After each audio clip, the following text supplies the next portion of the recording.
Hi everybody, and welcome to the 5th Startup Grind Guangzhou. I'd like to thank the Wangge 创业志愿工和平台中心 for letting us come and use our space. You know, this place has a great entrepreneurial spirit, and they're helping out small companies create new things in Guangzhou, and we think that's wonderful. And so today we have with us Mr. Felix Lam.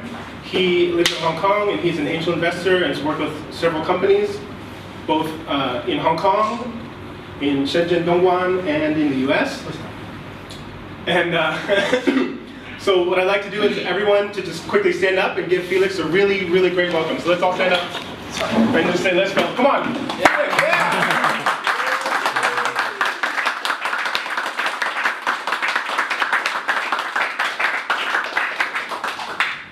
Very good. After lunch. Yeah. There are a lot of people here. There are tons of people here. So I just want to say again, what we're doing here is we're bringing together the startup community in Guangzhou, trying to get investors in touch with people with ideas, trying to get people who are interested in starting their own business, a way to get more information, to meet more people who are in the same situation and have a discussion. I really, I thought everyone was talking earlier before. I think that's really great, and that's what we do this for. So thank you guys for coming, and look forward to the next one, which will probably be in August, or August? Yeah, August. Okay. So without any further ado, I will let Chan start the fireside chat. Thank you, Adi, and also thank you for coming. And to, as usual, to get started, I would like to welcome Felix to join Startup Grind Guangzhou community to share with us your entrepreneurial experiences. So, as a tradition, Felix, can you introduce yourself a bit? Okay. So, can you hear me? Is that enough? Okay. So I'm Felix. I'm from Hong Kong. But first of all, thank you, Startup Grind Guangzhou, for inviting me here. I spent a lot of time in Hong Kong, China, not so much in China, but I think Hong Kong, Australia, US, for startup. I do spend a lot of time in China for my manufacturing kind of business too. So this is great to be here to kind of learn about your experience in Guangzhou, in China in particular, for startup. So where do I start? So I was born in Hong Kong, was raised in Hong Kong, and then I moved to Australia. That's where I was educated, I worked there. I started off in my past life as a software engineer in the TMT space, telecommunications. So I worked for vendors like Alcatel-Lucent, Nortel, HP, and all that, and TMT space for a few years. So, so I understand software development, I understand the internet business, so to speak. Then I came back to Hong Kong in, I think, year 2000. And I went back and took over my family business, which is a little manufacturing operation in Dongguan, in China. And that's where I started spending more time in China. But over the last 10, 13 years now, I think, I guess because the geekiness is always in my blood. So I always look at technology. For that past time, I've always been involved in companies, especially technology startups, for like in the role of co-founding, advising, and investing. So only until the last 2 or 3 years, I would say, that I get really, really kind of committed and really work full-time in this kind of startup angel invested type of business.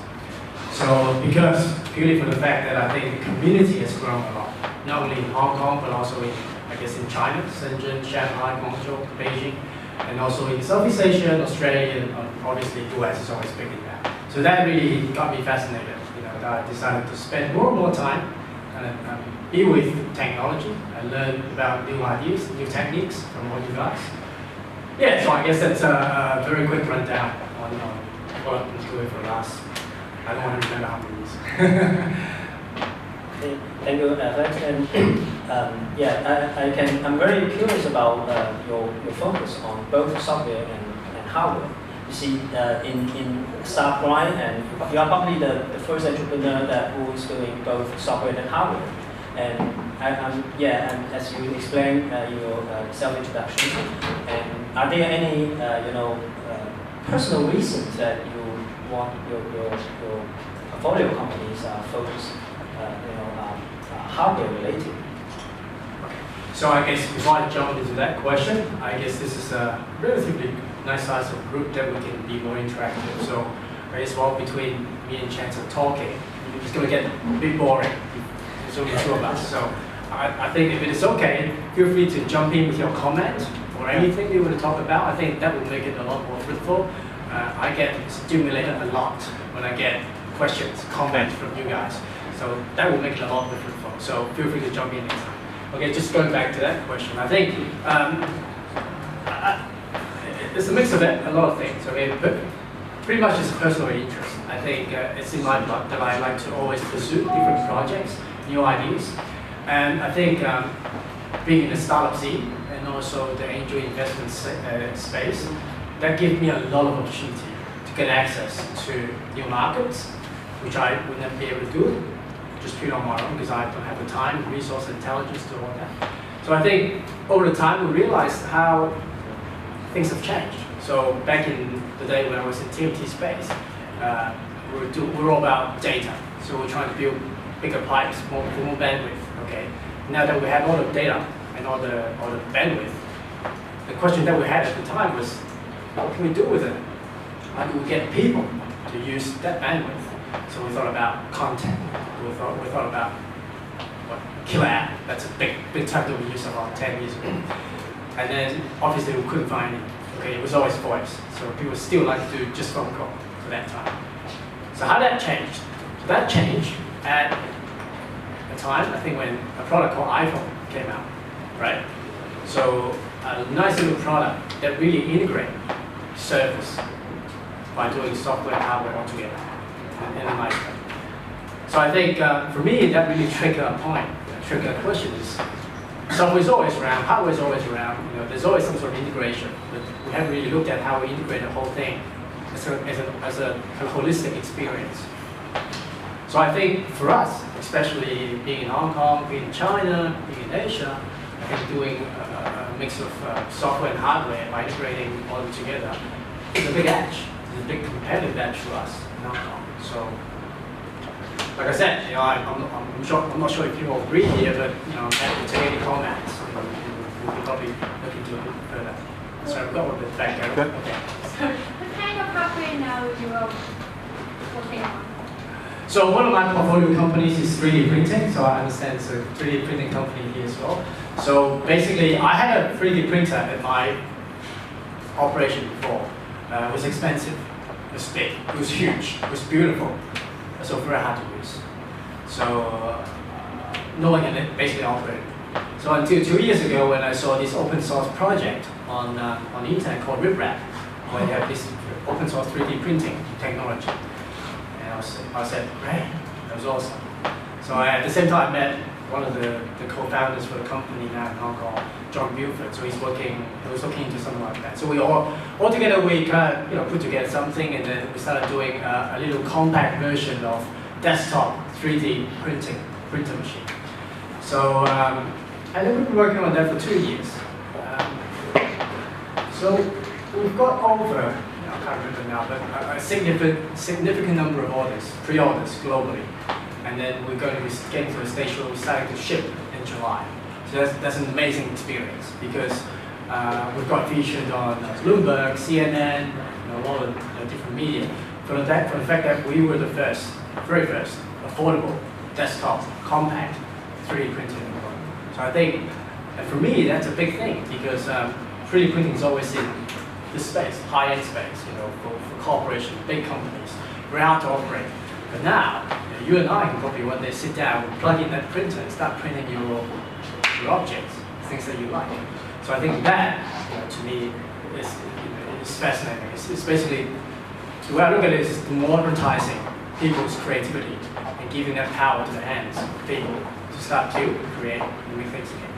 So that is, to me, one of the biggest passions in that company. So, yeah. In terms of risk, and as an investor, how do you look at the different investment opportunities? One end, software development and distribution online, and software and hardware, where you have a complete different distribution channel and probably different risk profile. No, I think, yeah, thanks. So that's a very valid point. I think hardware is always tough. Amongst the group of investors that I'm working with, a lot of them just don't buy hardware because there's a lot of risk and there's a lot of capital requirement required to kind of get off the ground. And that had applied to me too. I was an electrical engineer by training, but I never did hardware. I was telling, I think Jenny earlier just then, because hardware is always complicated to me. Software is always a lot more logical. I look at resistors, capacitors, and circuit board, and I don't know whether it's going to blow up or kill me, so I never want to touch hardware. But 2 or 3 years ago, we've got this Arduino platform. We've got all this different technology right now that basically you and I can probably sit down and just plug in things nice and easily and start programming, with that kind of technology. And that's what makes hardware a lot easier. Okay, as an entry point. But it still hasn't solved the problem for getting hardware onto a bigger scene or a bigger scale from a startup perspective. It's still always going to be difficult.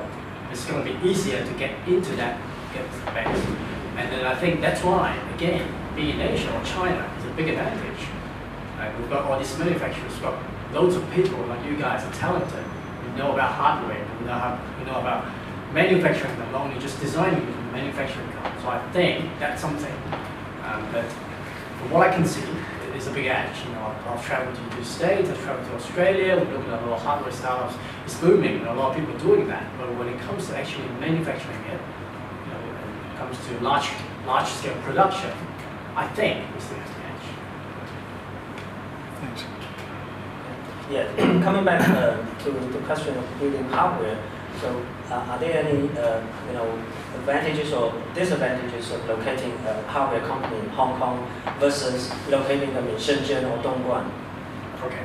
I probably can speak more on behalf of doing it in Hong Kong. I haven't done a hardware manufacturing company in China yet.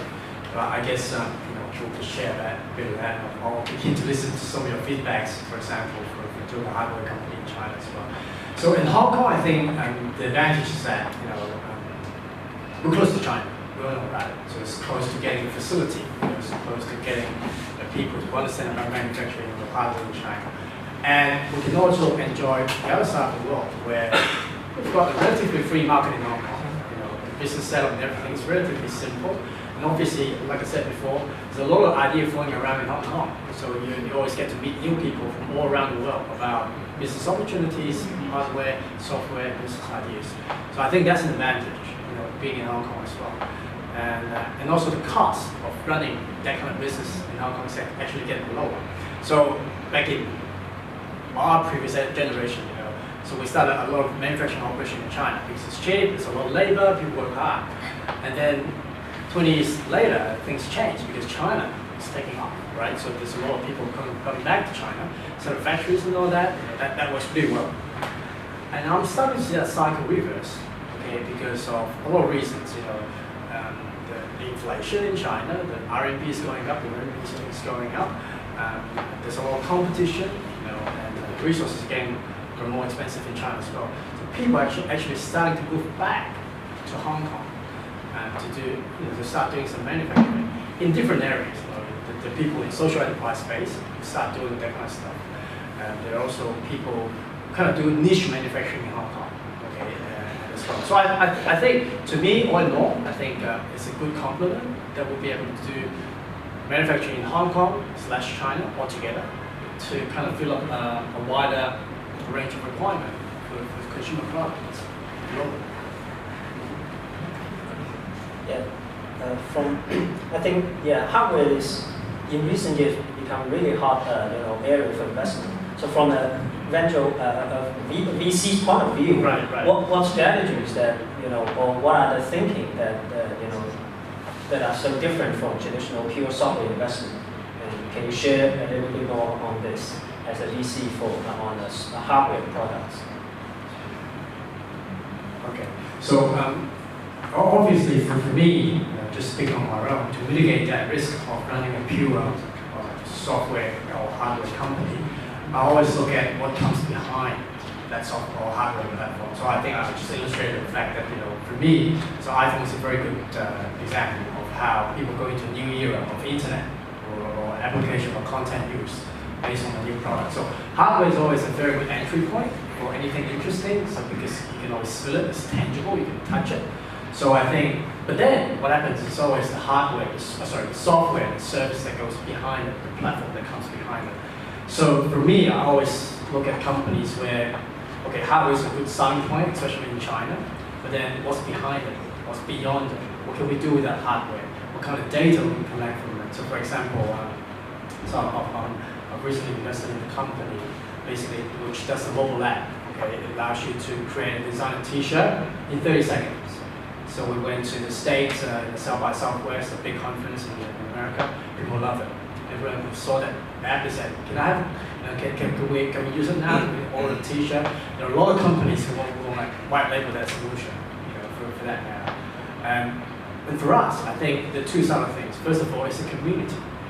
Okay, coming back to the traditional manufacturing people, investors in Hong Kong, they never understood it. When we took that idea to a lot of investors, they said, "This is going to be a very small scale business. How many T-shirts can you print? Like, how much money can you make?" And they say, "We only do large scale. That's how we make money." Okay, great, mass production. That's how we do things before.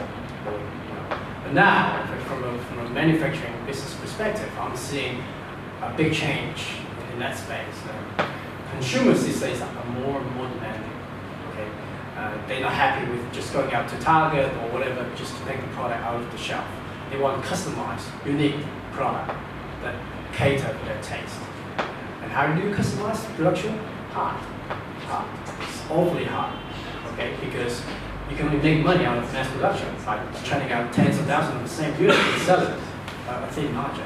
So we need new technology, we need new process and method, so we can produce and design products at a customized level, okay, to cater for the kind of increasing demand of special tastes for people in the consumer space. So for me, that's a consideration that we need to put into the companies that we're looking at right now, okay. And that's some of the value that I'm trying to convey, translate, or have been to the investors I know in Asia who are coming from a manufacturing background. Now, on the other side, on the flip side, is the community. So before we sell T-shirts, for example, we ship it to export market, we give it to retailers, and we sell tons and tons of T-shirts. What kind of data do we get? Nothing. We sell a T-shirt, thank you, you sign the order, you get a T-shirt, you like it, you wear it 10 times, it's worn, throw it away. No data. Okay? By building an app, a web service, you get a lot of data. Okay? You know the taste of the customers, you know what they like, you know their size, you know the seasonal change, you know the change in the consumer behavior. You don't get it in a traditional manufacturing business of T-shirt. Okay? That is what I see a very important value. And a lot of people in China doing manufacturing, they start to understand this. They start to understand that they can increase the business value and business margin by looking at the soft side, the internet side, the data side of things. So, and that, I guess, is one good example is how we look at internet or software with hardware at the same time. Yeah, I can see that it's a big change from an investor perspective, and also a lot of challenges. But for example, if I were an entrepreneur who used to build pure software product, okay, web services, and I'm looking for ways or new areas that involve hardware to enter. What are the general steps or advices I should take or Right. Okay. Again, before I jump into that, I think that quite a few of us are going to see it. So can I have a raise of hand? Like, how many people are doing a startup here right now? Chance. Okay. So how many of you are doing hardware startup? You think purely hardware, nothing else. Oh, purely hardware. Purely hardware. Software. Purely software. No hardware. Okay, so I think that's one question for I think you both. So sorry, what was your name? Mark, is it? Okay, so can I ask why is it a passion for you to do a pure hardware company as a startup? My background is mechanical design, Right. so that's kind of all I know. it's golf. So Okay. I don't know really how to tie software to golf. Okay, all right. And what do you think some of the challenges are for doing a hardware, pure hardware company? Like you said, the financial investment initially is. So does that mean I'll give you the money, you can do everything well yourself? I like to think so, but probably not. No, it's good to know. That's commitment. That's all.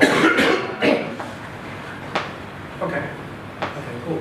And sorry, your name? Yeah, so I made Sorry, May? May and May. then Okay, so you hesitated when I asked you whether this. So can you tell me a bit more about the business?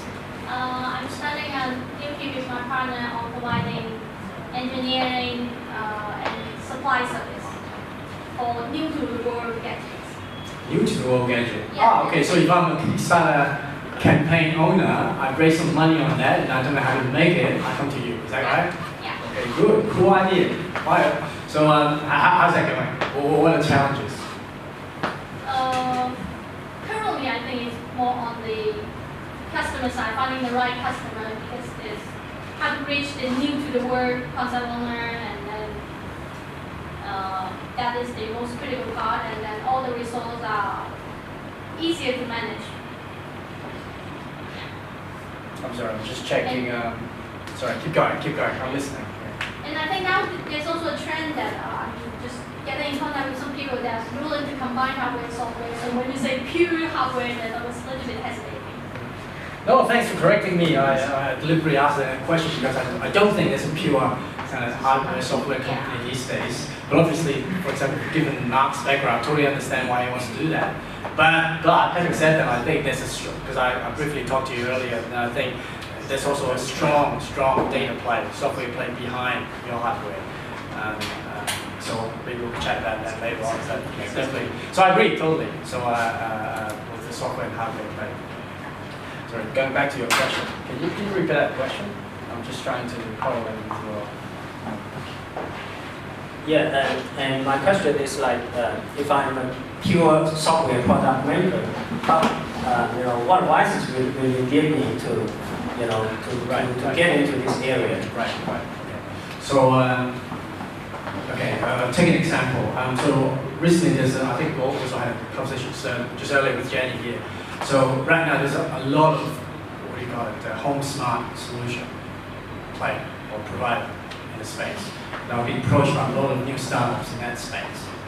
And they've all come to me and said, I've got this great technology, I've got this great concept in automating home, and basically connecting everything to the internet and all that. And I think it's great.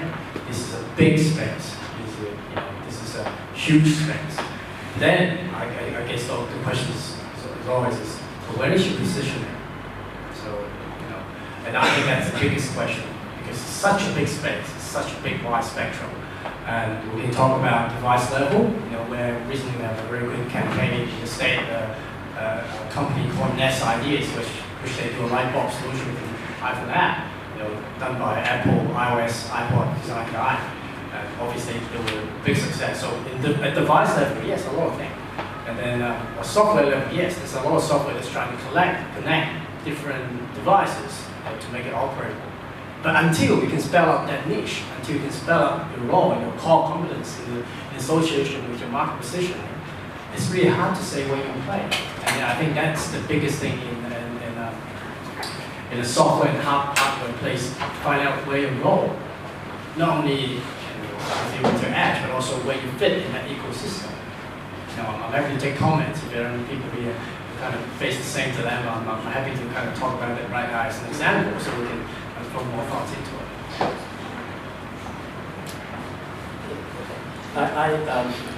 The next question will be more related to my own experiences as an entrepreneur in a startup team that building hardware that connected with services. Mm-hmm. My team has most of them are first-time, young people, never been in a big organizations, and during our start, our past, how do these young people, in such a start team acquire, the kind of management skills or organizational skills that that is really needed to scale up the business? Okay. Do we need to acquire it in-house, or we have other ways to acquire such management skills? As you see that managing the production, if not, if the hardware is not made in-house, then definitely in most cases we have to outsource those manufacturing, to existing traditional partners. So management skills going to be very, very important for us. But how do we get that? How do the entire company or team get such management skills? Okay, so good question. I think just take my personal experience as an example. So I was in the corporate world for a few years, and my first job was with Alcatel-Lucent. So I was fortunate to be in a position where I was employed as a rotation graduate, so to speak. So basically, it's a management position. So with that first 2 or 3 years, they threw me into different positions, different departments, with big companies. So I took that as a very, very valuable opportunity, because there's no more time where we could, be involved in different operations, design, hardware, software, logistics, management, HR, accounting, finance, you name it. Okay. So that to me was a very, very good 2 or 3 years where I got involved in all aspects of a program. So for me, as an advice, if any young student or graduate here, I strongly recommend if there's a role for you, go for it, and then spend that 2 or 3 years to try and quickly understand what it's all about, or building and running a company on a very high level thing. Now, but speaking of that, I'm not also saying that you should always go to a corporate job after you graduate. I think, in fact, we all know that when you're young, it's always the best time for you to try something. And I think entrepreneurship is always an option to me, as far as the career path is concerned. So, and like Chen said, I think there's a lot of stuff we could go through when you go start your kind of first company, even after you graduated. There's tons of things you never know. Okay, and then they always come back to you as part of your learning curve and part of your learning experience. And I think that depends on different people too. And I think there's pros and cons, for me. And also, again, take my own example. And when I was working for Alcatel, I've also been sponsored by doing an MBA program in Australia. It's an expensive program, and they sponsored me to do that while I was working for that. But before I actually finished the program, the MBA program, I was offered a job in Hong Kong by Hewlett-Packard. And I took it. I always wanted to come back to Hong Kong and do something. Now, for a lot of people, there's a big difference, because they thought, it's an MBA program, you've got a nice career path in Australia for Alcatel, why don't you take it all? But then, I couldn't answer at that time. But now I think I very much kind of enjoyed this entrepreneurial journey along the way, and that's probably my best kind of practical MBA program that I've gone through. By working with startups, working at different group of people, different level of people, I think that kind of experience is never questionable. So, there's no right or wrong answer for that question, and it all depends on your personal interest. And more of the time, I think, when I come back and look at it, and then sometimes less planning is actually better. Okay, back in the college, we quite educated in a way that you always want to plan for your career and everything. Now that I look back and I said, planning is probably not such a fun thing when you look at it. Just play by ear, just see what happens tomorrow, and go from there. I think that's actually more interesting. I always said this. If a fortune teller came in and told me and trying to tell me what's going to happen to me in 50 years' time, I probably don't want to listen. I don't want to know. I only want to know I'm coming to Subprime tomorrow, but that's about it. I don't want to know too much beyond that, because that's not fun anymore. So I think being in the startup world, I think that's also an interesting part. Yeah, I think I very much dig a little bit deeper into the management skill topic, like say for the hardware stuff, like my company, and what are the specific skills, particularly the ones that for people like us, we are never involved in an MBA program. Can you nail it down to a few skill areas, or that are really critical for managing the growth? Being able to work with people, communicate with people, is probably something that you probably won't learn from the MBA. But you only learn it from dealing with people, interacting with people. And I think startup is a perfect way of doing it because it really helps. So people skills are always important. So that communication skills and all that is also important. Now, this is also interesting too. Sales skills is always important too. Whether or not you're technical people, you're salespeople, you're management people, sales skills is always important. Because a lot of time you're trying to convey an idea, influence people about the idea. Because it's a result of trying to get collaboration, to get people to work on the idea altogether. So I think that is also important. And also one thing that came along, kind of like my career, that became quite important is expectation management. So how you manage people's expectations. Certainly with customers, it's also with your partners, with your colleagues, with your subordinates, with your family, especially when you're doing a startup. All these expectations need to be managed very carefully so that people understand why you're doing what you're doing. So I think, in general, I think these are just like from my mind just now. But I'm happy to take any thoughts at the beginning, from any interview here, and we're happy to talk about it as well. Thank you, Felix. I think these are all the questions that I have. Okay. From now on, we start taking questions from the audience. Could you share some of your negative experiences in your entrepreneurial journey and how you leveraged on it in becoming better at what you're doing? Okay, I think for my entrepreneurship, people is always a challenge. So when you first started, I think the challenge is getting the co-founder on board. So I think co-founding is very important at that time. So it's like, it's like going out with someone and you talk about marriage and that kind of stuff. I think it goes well with the co-founding thing as well. So it always takes time, and then it could be love at the first sight too, You met someone and thought, oh, that's the guy, he's got technical skills, you understand what I mean, let's go, that kind of stuff. So, but, a lot of time it probably didn't work that way. And then strangely, sometimes it was the people that I thought, no, we're not going to work together. But somehow it turned out to be a very fruitful relationship at the end. So time is always a thing, that comes in that picture. And that's always a dilemma because when you do startups and work companies, the time is always a concern, right? So you don't take too much time to build that relationship because business is moving fast. Okay, and that goes back to the point. The next point is about scaling your business. Again, people is always a challenge, especially in the startup space. People is the key to success. So by bringing the right people, the right skills, right mindset, different skill set at the same time to work with you on the same vision is a tough job. It's a tough job. So I think people is always a thing. Now, because now I'm an investor, I also want to talk about investor side of things. Okay, investor is always a very hard group of people to work with, especially angel investor. They're all different. They're all different in appetite.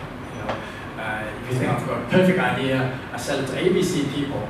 They're all different. They all come back to different kind of comments, and expectation, and feedback. And feedback sometimes is priceless and also useless. When you get too much feedback, it's like, so what do I do? Francis is telling me doing this. Carol's telling me to do this. Samir is telling me to do that. So what do I do? So as a point of advice, because I understand there are a few entrepreneurs here, so when you start doing a company and you start looking at your investor, you gotta be cautious. You gotta be careful, right? It's just like the same way you look at a co-founder. I know it's hard to get funding. When you have the chance to talk to an investor, you try every bloody thing to convince him that this is a great business. No matter what he says, as long as money's on the table, you will listen. Yes. Sometimes, but not always.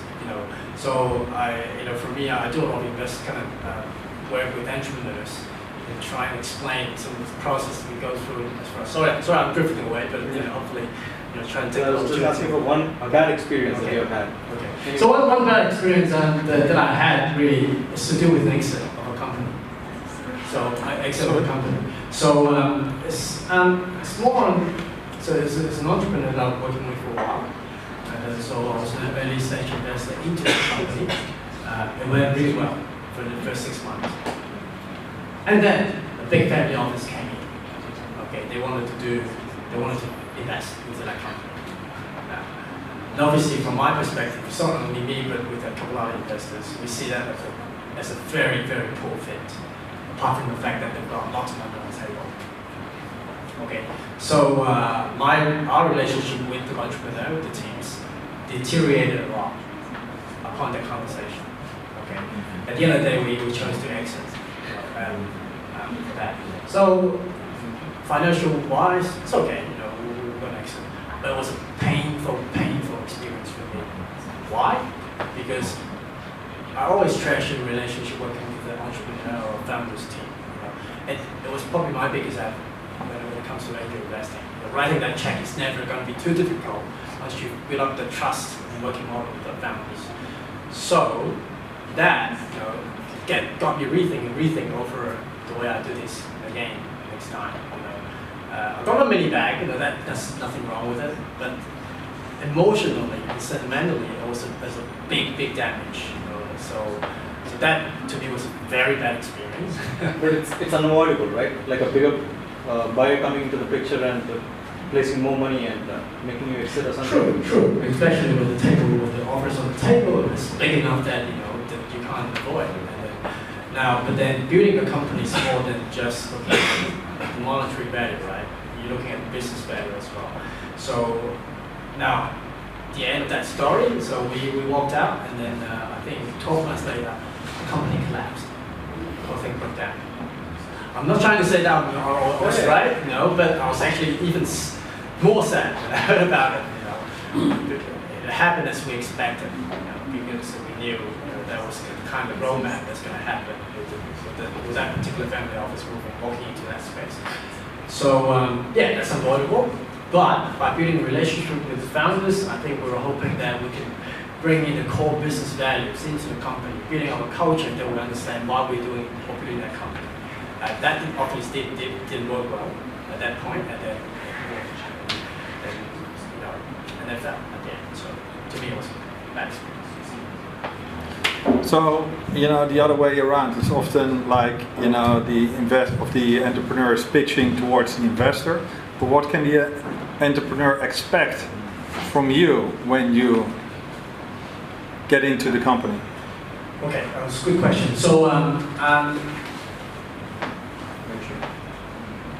I think constantly when I look at a company, also constantly, so I'll be looking at the team and ideas and everything, and more so it's like what kind of value I can add to that company. That's important. So obviously it's got to be probably domain expertise, something that probably know. But strangely enough, strangely enough, a lot of time I invest in the companies that have no knowledge of that market, because I want to get access to that market through that. So I'll be looking at, investors, so people that I know, connections, network that can bring onto the table to help the companies.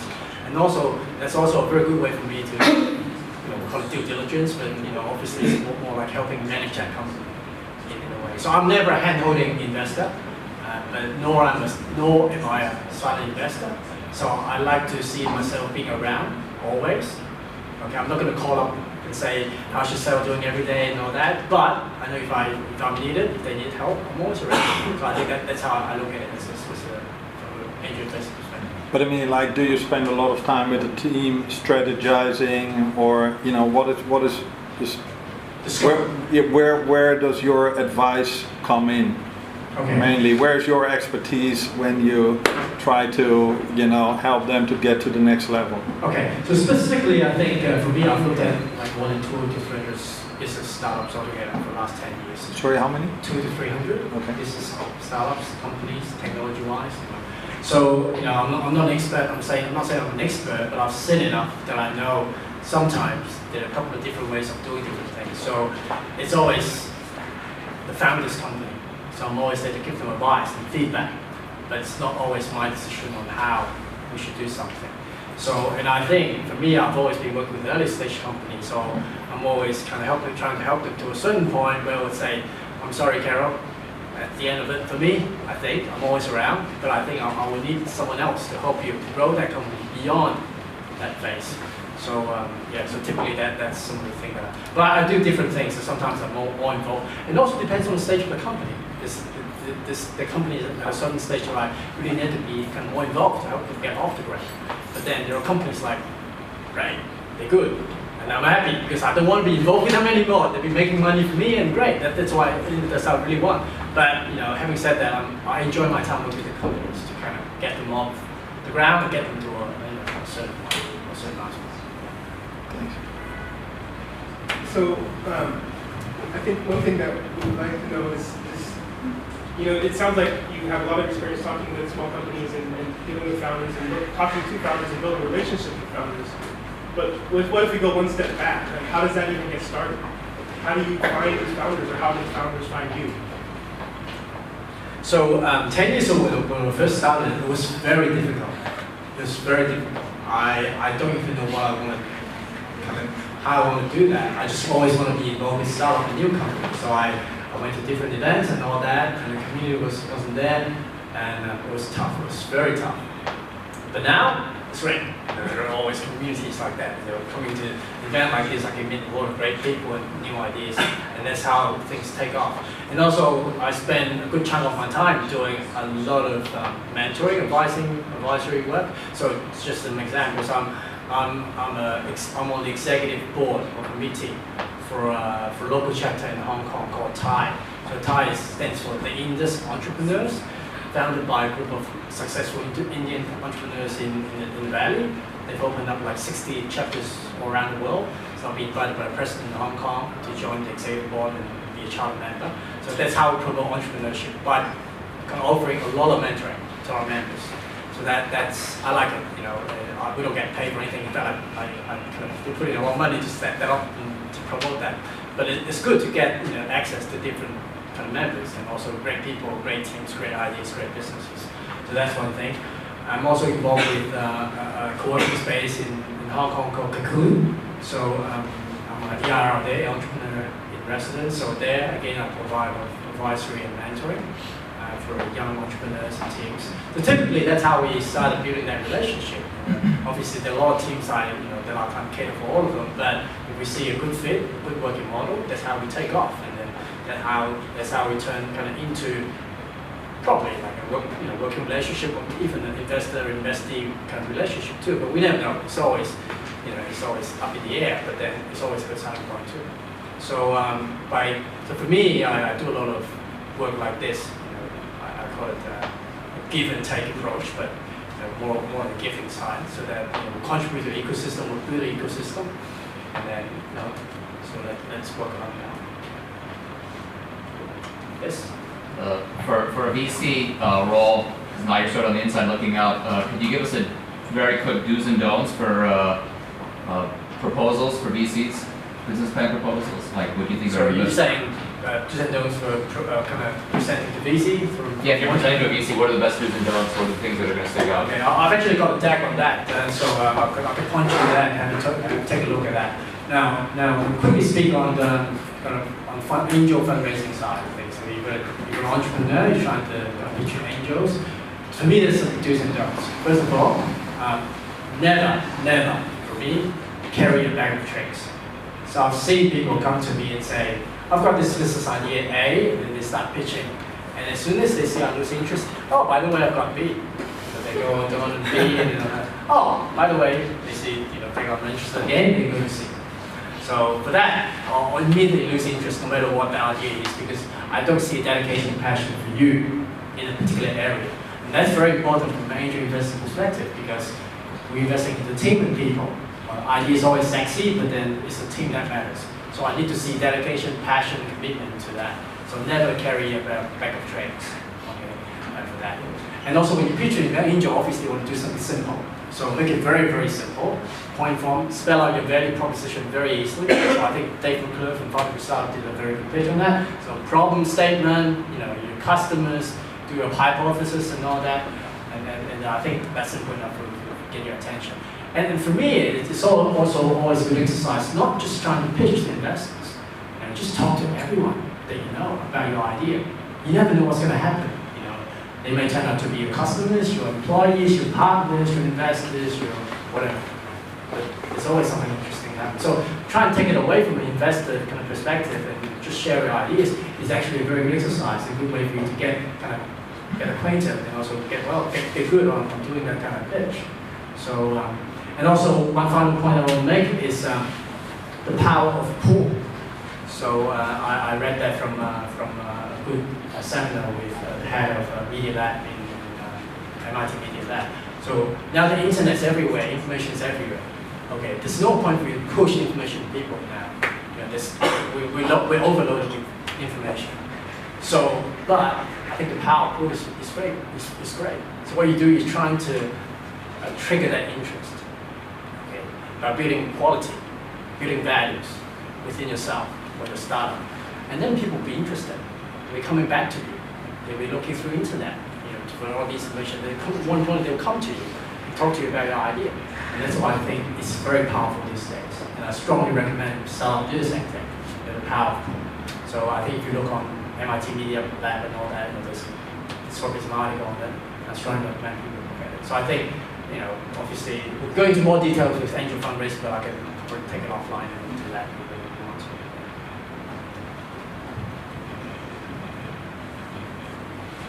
So are there any questions? I can take Chinese questions as well. 普通话、广东话都可以。So Felix 可以说普通话，也可以中文、广东话。我的英语可能比普通话好一点，但是我可以试一下。Any thoughts on intellectual property and when is the right time to file for that when you're starting up, and when is the right time to? Yeah, so I think good questions. I think it depends on the nature of the business. For a business like biomedical science and all that, yes, I think it's always important to get your IP. But the way I look at it, especially the companies that I'm dealing with right now, I'm seeing less and less of importance for IP. And I think for me, IP used to be a piece of work, a piece of paper trying to document something. But now I look at IP as an ongoing thing. It's about the process, it's about the people, it's about the community you're trying to build. And by itself, for me, it's already very hard to copy and replicate. So for that matter, why bother finding an IP? Because it's I shouldn't say a waste of time, but it's a lot of money and resources and time involved with that. So depending on the nature of the business, so for example, the British company that I've been involved with, we've been constantly asked by the question, so what's your IP? You've got great technology, you should IP it, you copyright it, whatever. We never thought about it. First of all, we had limited resources, so we didn't have the money and time to do all that. But then secondly, more importantly, I think it's, like I said, process and everything. We're building up a great community for the last 2 years without spending a cent on any outbound marketing. We built up a global community who support our idea. We back it up with pre-owned and everything, give us big feedback. And that's something people, very hard to copy. For that matter. So, but then again, like I said, it depends on the business. Biomath or something like that, if it's good kind of rocket science, maybe yes, we should really patent that idea. I thought initially at least to start to protect itself, because that's basically what we're doing. So how does the guy who comes in with an idea to you, like for example, the T-shirt printing that you said? Yeah. Right. It's a very unique idea, but it's not very difficult to execute. It's not impossible. Yes. I mean, if you as a VC hear it and you have a lot of contacts and everything, you could pick that idea and get it executed somewhere else if you wanted to. Okay. So the guy who's coming to you with the idea, how does he protect himself? Good question. So on the flip side, I never sign any NDA before I look at any ideas. So this is my business. I said, if you give me an NDA to sign, sorry, I'm not listening to it. I don't need to. Because I look at so many ideas every day. How can I not share anything? Obviously, I never share specifics, confidential information, but idea-wise, I always love to share ideas. So what's wrong with that? So I think it's upon the entrepreneur's choice. So if they want to talk to me or not. And obviously, over the time, we've built up the reputation that we always do things decently, kind of steal idea. I don't want to remember. No, I mean, in general, with VCs, when we approach VCs, that's what I mean. So you can ask for an NDA. Obviously, that's, even though I don't sign it, but I'm not saying you shouldn't ask for it. Feel free to go and not ask for it. That's fine. That's also good. Now, on the flip side, like I said, I'm sure you've heard about this before. They pick your idea and get someone else to execute better than you, faster than you.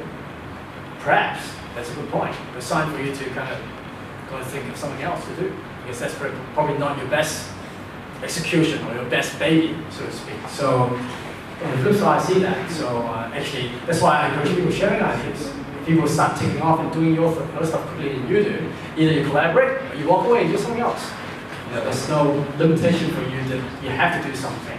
You can tweak it, you can turn it, you can change it, you can collaborate. You know, that's the beauty of startup. You don't want to restrict yourself to, you know, to be in that certain area. Obviously, there's a passion associated with it. I can understand, but you know, if you're smart, if you're a startup guy, that's what you train yourself to do. But good question, great question. So for you, I can sign an NDA to listen to it. Just kidding.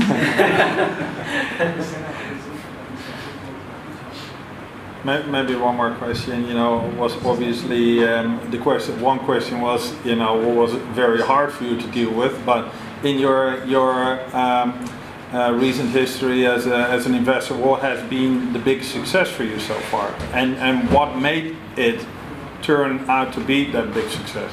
Yeah, okay. So it's pretty ironic. My biggest win, or biggest exit, was something that I just didn't know what I was doing. And then it was pure coincidence. You know, it's even like a 20-80 rule. So I put in probably 20% effort, and then it turned out really well. So it was a company that I invested in back in the year 2002 in Australia. At the time, it was an application service provider. So for older people, they know what I mean. But for younger people, it was basically cloud computing at that time. But it was very expensive to build an ASP back then. And because I had the corporate background, I had to put together some presentation, charts, and strategy and all that. It was actually from a friend.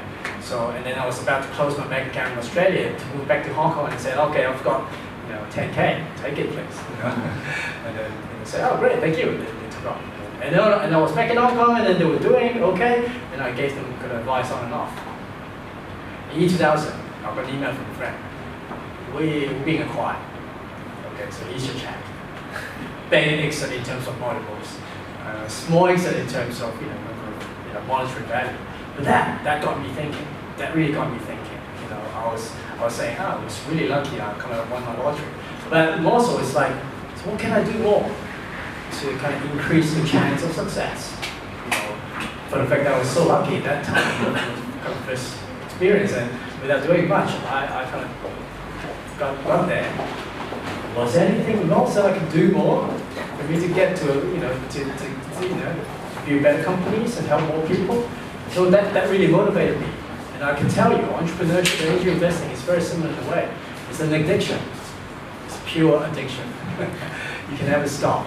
You know, and I also got tired after an exit or with a particular company want to take a break. But very soon you want to come back. Is that addiction? Is that affection? Is that emotion that really got you going? So I think yes, I think that you can feel it when you try. So please. Startups are always a very small team, and they are very dependent on the core team. And there can be so many social issues which can make them not perform as they wanted to, probably because of a death or because of divorce or something like that. Extra social issues.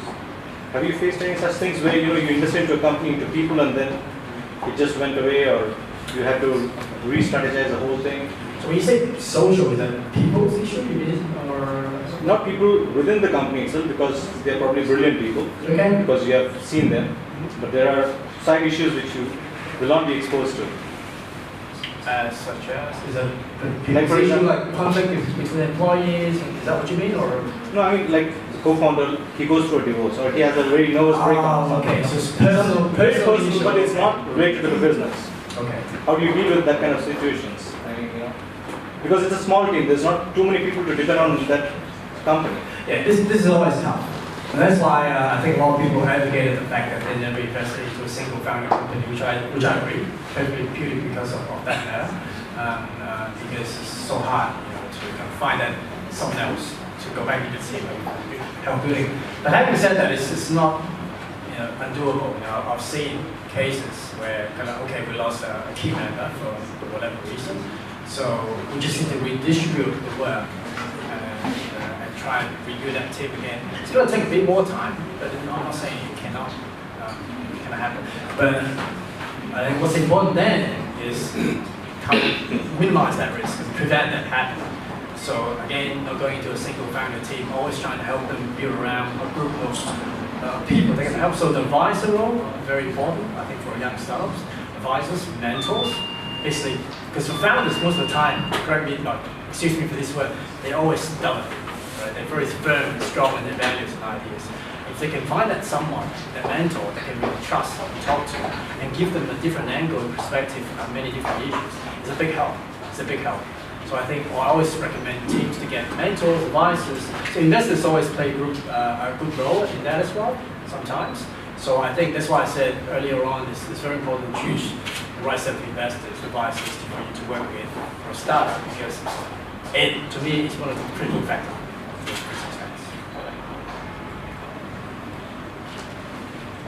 Sure, keep going.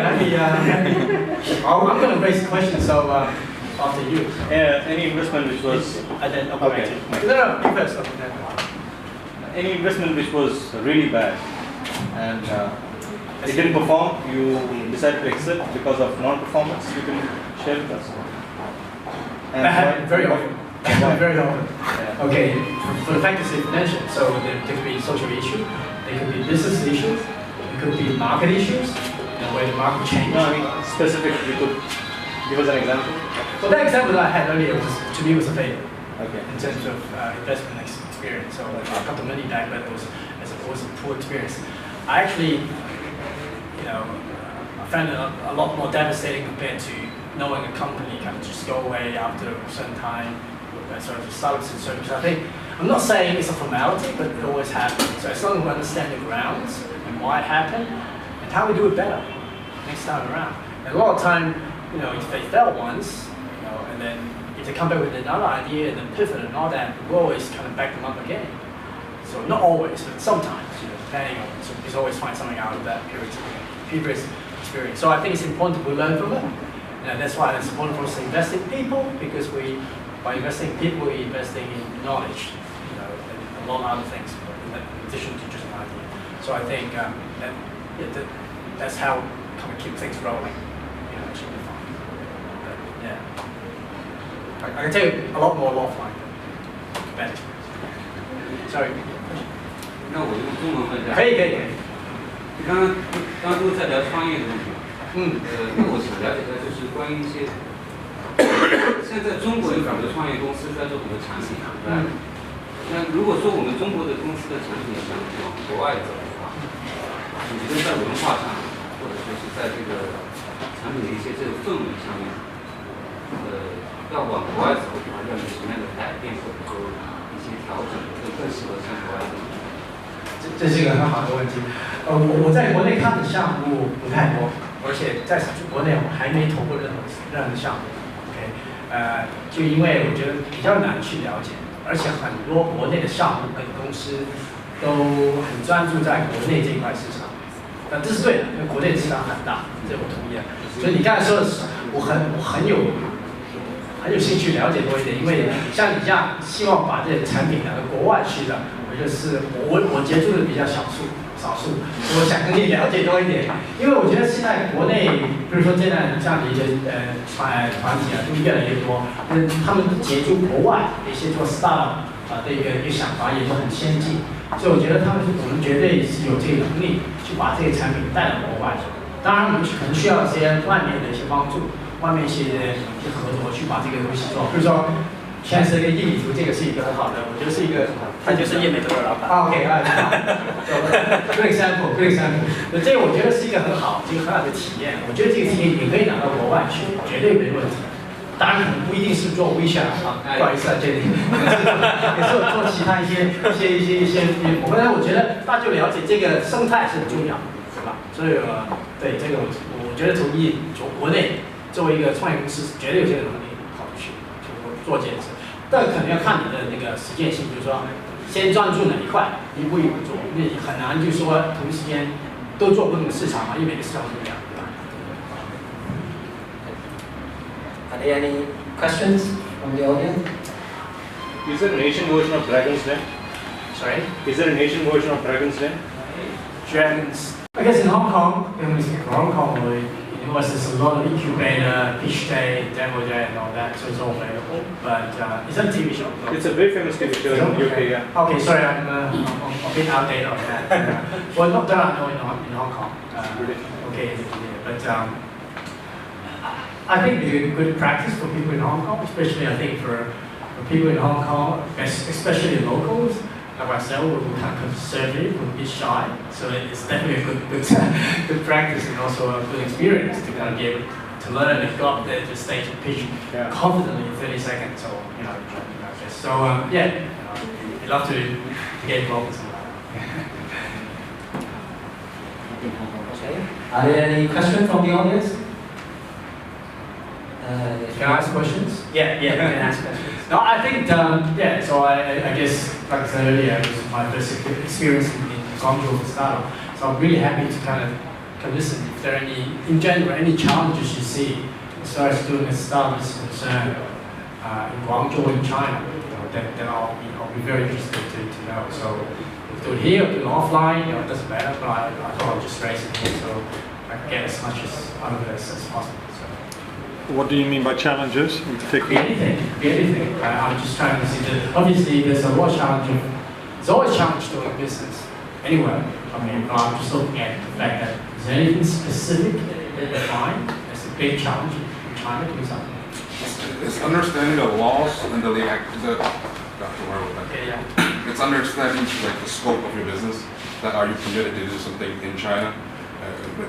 Being local would help. You know, you're more open to a lot of things. Okay, so but being a foreigner here, or even a Hong Kong person, which is considered a foreigner in China, your scope of your business is very narrow.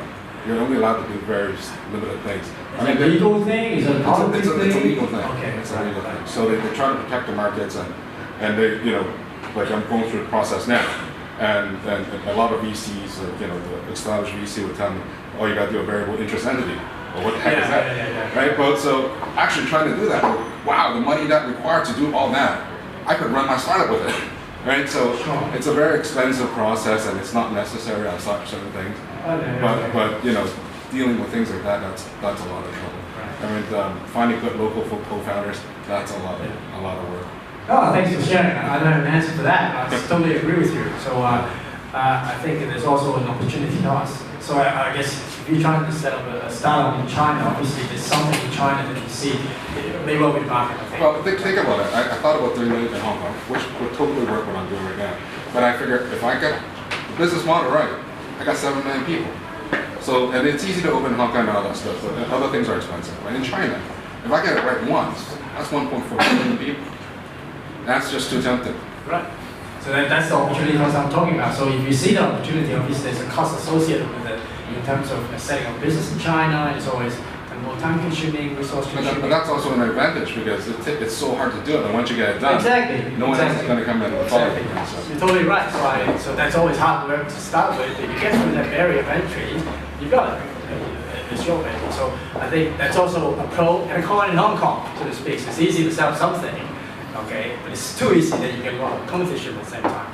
And then, speaking of that, I think I was trying to break that geographical barrier now doing the business. So I totally agree with you. Hong Kong 7 million people is a market, but Hong Kong is a great market for early adopters. They've got lots and lots of early adopters to test your idea out, to get your initial traction.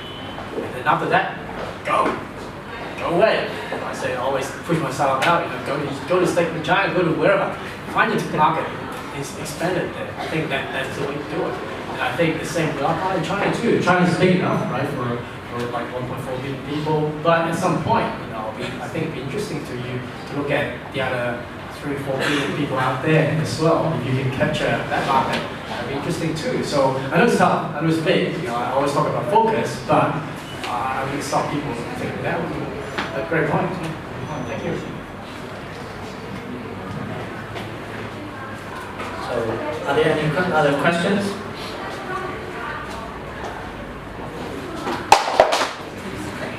So, if there's no other questions, I would like to wrap up this fireside chat with Felix Lam from Red Chapel Advisors. And again, I would like to, on behalf of the community, we also give a big thank you to Felix.